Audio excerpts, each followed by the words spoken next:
Are you ready? Because the S&P just closed its final gap to the upside and also had its fourth strongest close ever. So, what exactly could happen next? Well, we probably want to look at the economic data. Right now, there's a 64% chance of one cut in September and a 100% chance of at least one cut. We have some really interesting articles like a new carry trade. But first, Fed meeting minutes from today show several saw a case for cutting rates in July. The vast majority saw September cut as likely appropriate.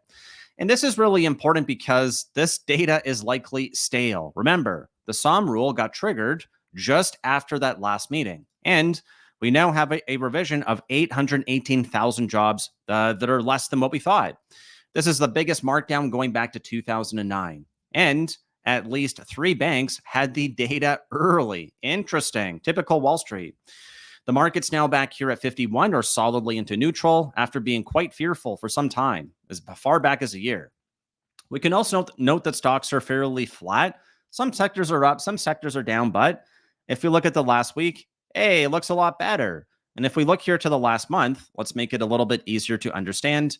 Okay, so some mega caps not doing so hot, but the rest of the market's actually doing okay. Let's think about this.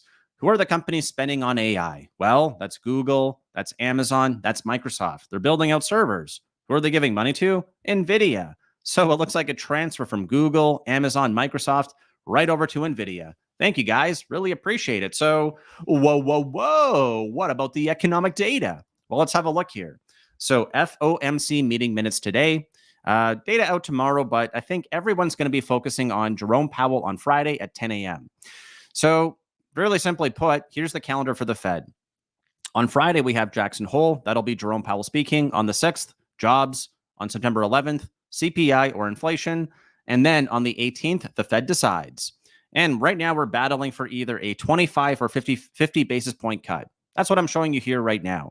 This is the Fed Fund Futures probability tool. So it tells us what people are currently forecasting for what could happen. Right now, again, 64% chance of one cut and a 100% chance of at least one cut.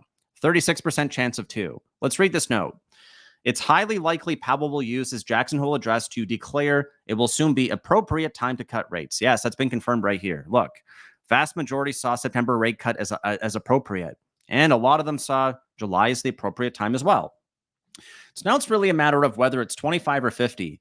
Will he or won't he signal an openness to a 50 basis point move? We don't think Powell should shut the door on a 50 basis point cut. Perfect.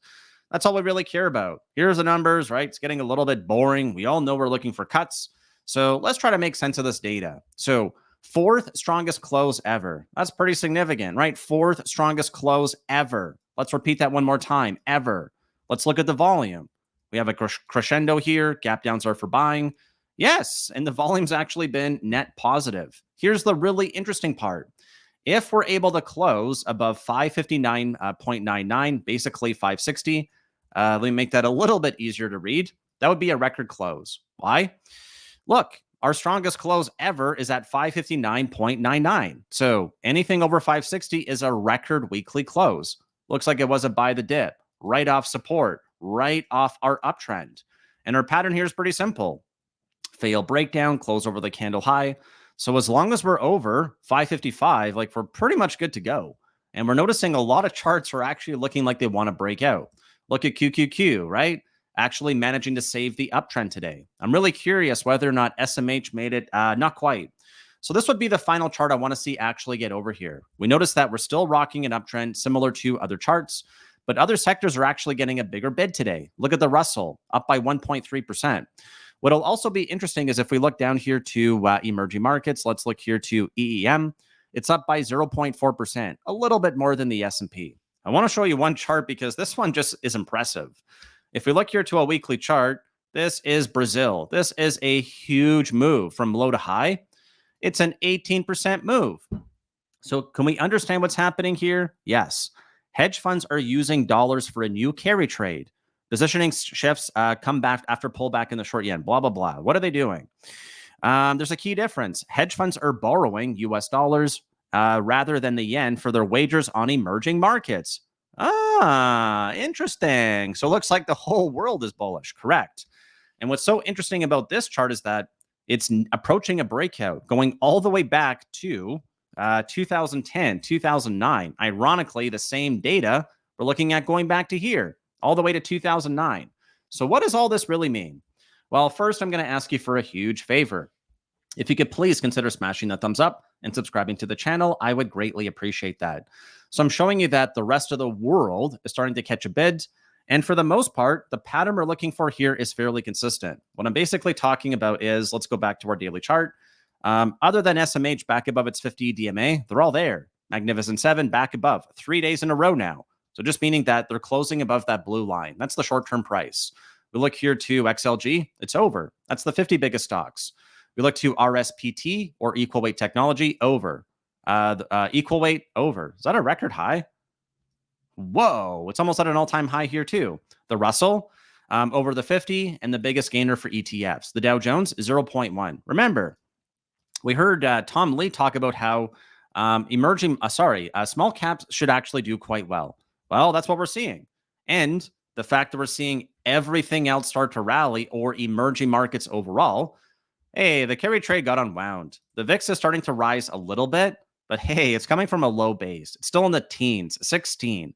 I would note it's back above both key averages with a golden cross, but it's way below where it was before. This looks like an anomaly. We go to a line chart, you wouldn't even know there was anything that was global here, because we have to close 1 month this high. A print is not the same thing as closing that high. Now let's go back to this heat map, because this is a really important data point as well.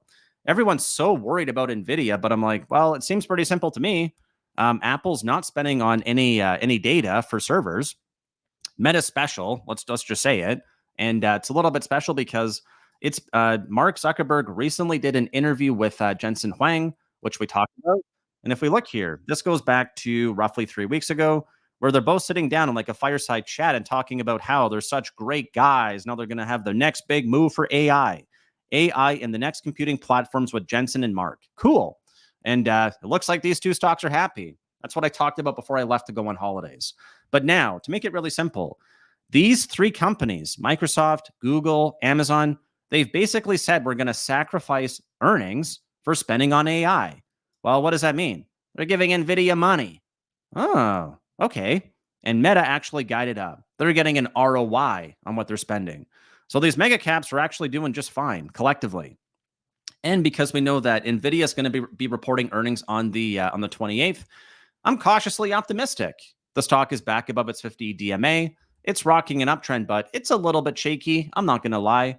So what actually be really healthy is if it dipped a little bit into earnings, because otherwise it has had a pretty strong rise here. We're going to have to see an earnings beat and a guide up for it to actually go higher. So that's pretty much it for today's show. Very simple. I encourage you to watch the video on the left or subscribe, and I'll see you guys at 9:15 tomorrow. Thanks so much.